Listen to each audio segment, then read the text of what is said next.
Good evening मेरे बच्चों। आइए बच्चों, आज हम त्रिभुज का 6.2 यानी कि 6.2 का क्वेश्चन नंबर 9 बताने जा रहे हैं। इस क्वेश्चन को आप ध्यान से देखिएगा, बहुत इंपॉर्टेंट क्वेश्चन है आपके एग्ज़ाम के लिए। ठीक है, तो आइए इसको देखते हैं बेटा, और समझ के इसको क्या करते हैं, सॉल्व करते हैं। सबसे पहले क्वेश्चन क्या कह रहा है इसको देखते हैं। क्वेश्चन आपका कह रहा है कि ए बी सी डी क्या है, एक समलंब है। ये देखिए आपका क्या है बेटा, एक समलंब है जिसमें ए बी यानी ये जो ए बी है बेटा, यह ए बी जो है वो पैरेलल है किसके बेटा, डी सी के। यानी कि ए बी जो है समांतर है किसके बेटा, डी सी के। तथा इसके विकर्ण यानी ये जो विकर्ण है परस्पर बिंदु ओ पर प्रतिच्छेदित करते हैं। यानी कि यहाँ तक तो हमने जो दिया है उसको फिगर बना के कंप्लीट कर दिया है।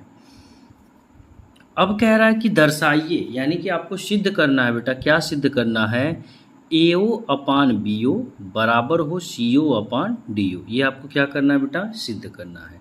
तो चलिए सबसे पहले जो गिवन है हम उनको क्या कर देते हैं बेटा, नोट कर देते हैं। तो लिखेंगे दिया है, क्या दिया है बेटा, इसको हम क्या करते हैं, नोट करते हैं। ठीक है, दिया है कि ए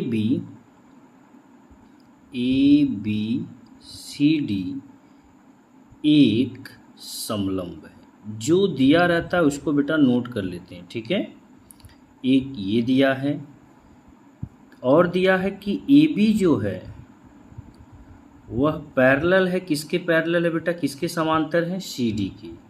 एक चीज़ आपको ये मिल गया। ठीक है बेटा, यहाँ तक तो कोई दिक्कत नहीं, इतना गिवन था हमने कर लिया। अब हमें क्या करना है, सिद्ध करना है।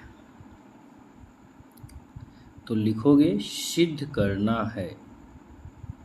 क्या सिद्ध करना है भैया, हमको सिद्ध करना है कि ए ओ जो ए ओ है अपान बी ओ बराबर हो सी ओ अपान डी ओ के। तो हो जाएगा, बहुत सिंपल है। चलिए इसको देखते हैं। जो सिद्ध करना उसको नोट कर लें, ए ओ अपान बी ओ बराबर है सी ओ अपान डी ओ।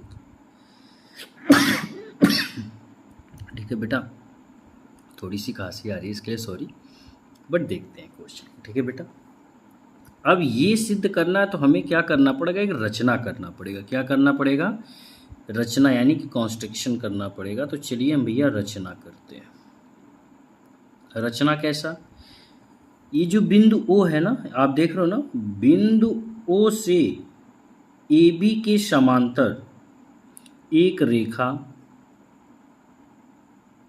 ईओ खींचा। हमने क्या किया, एक रेखा खींच दिया जिसका नाम हमने क्या दे दिया, ई दे दिया। ठीक है बेटा, तो अब हम यहाँ पे क्या लिख सकते हैं रचना में कि बिंदु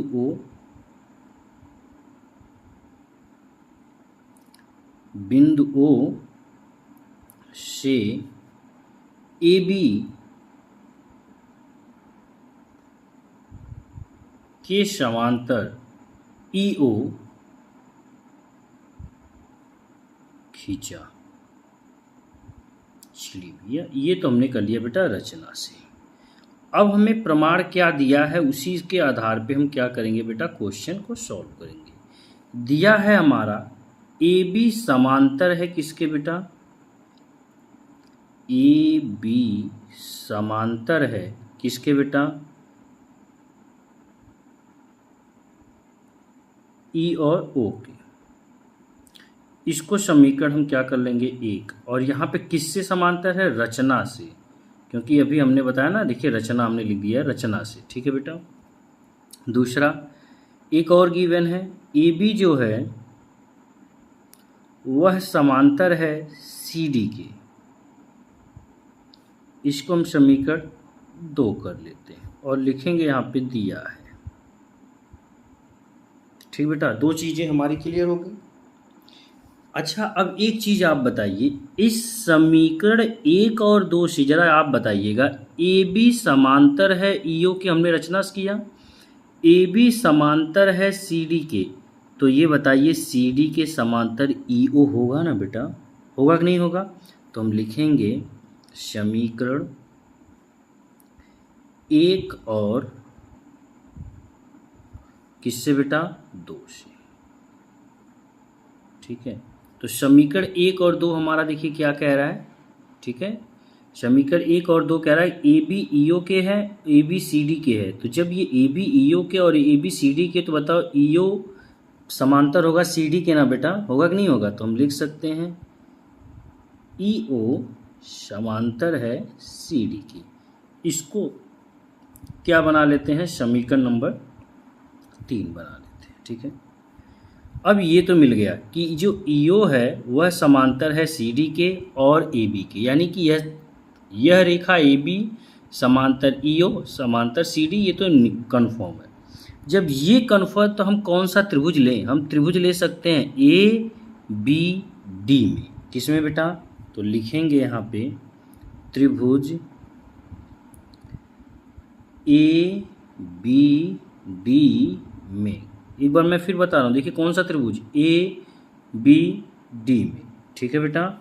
इसमें क्या मिल रहा है, ए बी जो है समांतर है, किसके समांतर भैया? ई ओ के। यहाँ पे हम लिख सकते हैं रचना से, हमने इसको बनाया था, ठीक है बेटा, कोई दिक्कत यहाँ पे? जब रचना से ये समांतर है तो इसलिए ए ई अपान ई डी, ए ई अपान बेटा ई डी बराबर होगा बी ओ, ये देखिए बी ओ अपान बेटा डी ओ। इसको हम समीकरण 4 बना लेते हैं। और ये कैसे हुआ है? बी पी टी से, यानी कि आधारभौतिक समानुपातिक प्रमेय से, ठीक है बेटा, बेसिक प्रोपोर्शन थ्योरी से। यहाँ तक कोई दिक्कत? अब आप क्या करिए, अब आप कौन सा त्रिभुज लेंगे? अब हम फिर इसी प्रकार ईओ जो है वह पैरेलल किसके हैं? सी डी के, है ना बेटा? अभी हमने बताया था ईओ किसके पैरेलल है बेटा? सी डी के पैरेलल है। तो फिर हम क्या ले सकते हैं? हम कर सकते हैं ना, ए अपान ई डी बराबर होगा ए ओ अपान बेटा सी ओ। तो हम ले सकते हैं त्रिभुज ए सी डी में। किसमें बेटा? तो लिखेंगे इसी प्रकार त्रिभुज ए सी डी में। अच्छा बताओ, ई ओ जो है वह समांतर है सी डी के। आप लिख सकते हो इसको समीकरण 3 से। भाई समीकरण 3 अभी हमने बनाया था, देखिए बनाया ना, ई ओ समांतर है सी डी के, उसी से हमने इनको कर लिया। क्लियर? कोई दिक्कत यहाँ पे बेटा? नहीं ना। अच्छा, जब ये समांतर है तो आप बताइए, ये देखिए ये जो फिगर है ए ई अपान ई डी हो सकता है, बराबर ए ओ अपान सी ओ हो सकता है, नहीं हो सकता है? तो हम इनको नोट कर लें यहाँ पे। तो क्या लिख सकते हैं हम? इसलिए ए ई अपान ई डी बराबर होगा बेटा ए ओ अपान सी ओ। इसको हम समीकरण नंबर 5 बना लेते हैं। अच्छा, एक चीज़ आप नोटिस करिएगा, समीकरण 4 और समीकरण 5 इन दोनों में क्या मिल रहा है? देखो ए ई अपान ई डी, ए ई अपान ई डी के बराबर बी ओ अपान डी ओ है और ये बराबर ए ओ अपान सी ओ है। तो हम समीकरण 4 और 5 की जब तुलना करेंगे तो बी ओ अपान डी ओ बराबर ए ओ अपान सी ओ हो जाएगा, नहीं हो जाएगा? तो हम यहाँ पे लिख सकते हैं बेटा, इसलिए लिखेंगे समीकरण 4 और समीकरण किससे बेटा? 5 से, ठीक है। समीकरण 4 और समीकरण 5 से क्या मिल रहा है बेटा? मिलेगा, क्या मिलेगा बेटा? नोट कर लें इसको। चलिए, ई डी हो गया, हाँ, तो हम लिख सकते हैं ए ओ अपान सी ओ बराबर बी ओ अपान डी ओ। अब हमें ये ध्यान देखना कि हमें सिद्ध क्या करना है। हमें सिद्ध करना था AO अपान BO, ठीक है, और बराबर बेटा CO अपान DO, हमें ये सिद्ध करना था। तो हम इसका एकांतरानुपात कर देते हैं, तुरंत अभी सॉल्व हो जाएगा ना। तो यहाँ पे हम लिखेंगे अथवा या फिर या, इसको हम क्या लिख सकते हैं, इसको हम लिख सकते हैं AO अपान BO बराबर CO अपान DO, ठीक है। इसको हम लिख सकते हैं, नहीं लिख सकते हैं, हाँ इसको हम बिल्कुल ऐसे कर सकते हैं।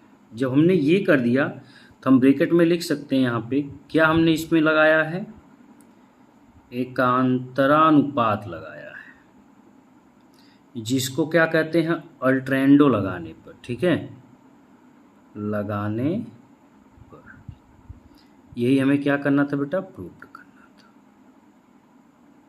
आई होप ये आपको अच्छे से समझ में आ गया होगा। Thank you.